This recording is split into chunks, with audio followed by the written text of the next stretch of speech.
Kilometre ಒಳಗೆ ಸಂಚಾರ ಮಾಡಿದ್ರೆ ಟೋಲ್ ದರ ಕಟ್ಟುವಂತಿಲ್ಲ. 2008ರ ರಾಷ್ಟ್ರೀಯ ಹೆದ್ದಾರಿ ನಿಯಮಕ್ಕೆ ಕೇಂದ್ರ ಸರ್ಕಾರ ತಿದ್ದುಪಡಿ. ಉಚಿತ ಪ್ರಯಾಣದಿಂದ ಖಾಸಗಿ ವಾಹನ ಸವಾರರಿಗೆ ಬಿಗ್ ರಿಲೀಫ್. ಪತಿ ದರ್ಶನ್ ರಿಲೀಸ್ಗೆ ಶಕ್ತಿ ದೇವತೆಗಳ ಮೊರೆ ಹೋದ ಪತ್ನಿ. ಶಕ್ತಿಪೀಠ ಕಾಮಾಖ್ಯ ದೇಗುಲಕ್ಕೆ ದರ್ಶನ್ ಪತ್ನಿ ವಿಜಯಲಕ್ಷ್ಮಿ ಭೇಟಿ.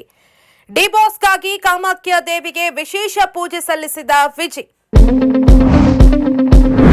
HSRP ನಂಬರ್ ಪ್ಲೇಟ್ಗೆ ಇರೋದು ಕೇವಲ 5 ದಿನಗಳು ಮಾತ್ರ. ಮೊದಲ ಬಾರಿಗೆ 500, ಎರಡನೇ ಬಾರಿ ಸಿಕ್ಕಿಬಿದ್ರೆ ₹1000 ದಂಡ. ರಾಜ್ಯದಾದ್ಯಂತ ಕಾರ್ಯಾಚರಣೆ ಎಂದ ಅಧಿಕಾರಿಗಳು.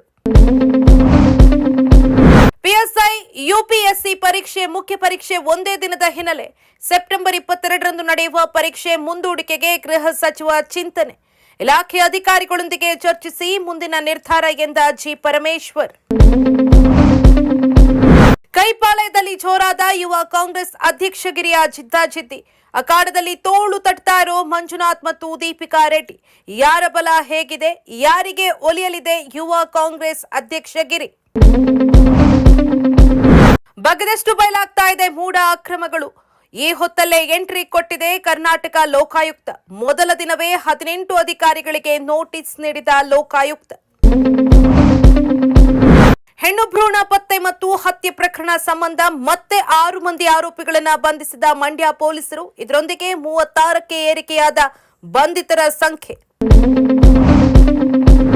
ಬಿಗ್ ಬಾಸ್ ಕನ್ನಡ 11ರ ಪ್ರೋಮೋ ಔಟ್. ಹೊಸ ಅಧ್ಯಾಯ ಬರೆಯೋದಕ್ಕೆ ಸಜ್ಜಾದ ದೊಡ್ಡ ಮನೆ. ಅಭಿಮಾನಿಗಳಲ್ಲಿ ಕುತೂಹಲ ಮೂಡಿಸಿದ 2ನೇ ಪ್ರೋಮೋ. ಬಿಗ್ ಬಾಸ್ ನಿರೂಪಣೆಯಿಂದ ಔಟ್ ಆಗ್ತಾರಾ ಕಿಚ್ಚ ಸುದೀಪ್?